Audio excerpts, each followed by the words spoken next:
L-Awtorità Maltija għall-Gaming l-MGA waqfet taqsima ġdida fi ħdana dwar l-integrità fil-qasam sport bilan li tkompli ssaħħaħ il-ħidma tagħha kontra l-manipulazzjoni u l-abbuż fil-kompetizzjonijiet tal-isport. L-irwol ta' din it-taqsima se jkun li tiġbor kemm tista' intelligenza u informazzjoni marbuta ma' mħatri suspettużi.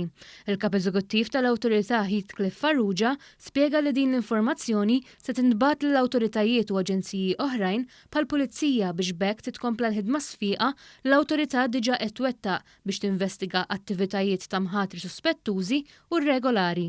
In-line ma l-affarijiet li diġà nagħmlu għax iridu ngħidu hawnhekk illi l-awtorità diġà taħdem fejn jidħol ir-rapport fuq il-manipulation of sports, diġà nagħmlu ħafna xogħol lokali kemm mal-Pulizija Lokali kif ukoll ma' entitajiet oħra lokali kif ukoll ma' entitajiet barranin internazzjonali. Spjega kif permezz ta' din l-entità se jkun qed jiġu osservati sistemi ta' mħatri kif ukoll operaturi tal-gaming biex bekk jitnaqqas l-abbuż f'dan il-qasam li minnu jgħaddu miljuni kbar.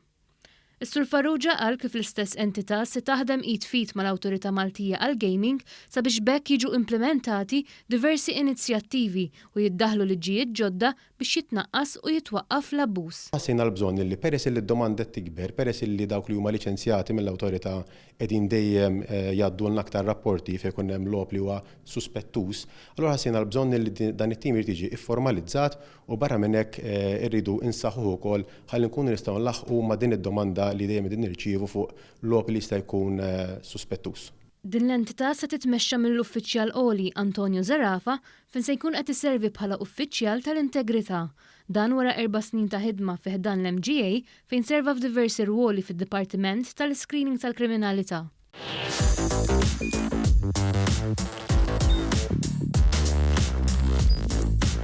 Idħol fuq one.com.mt u hemmhekk tista' tara l-programmi kollha li jxandru fuq One permezz ta' One Play.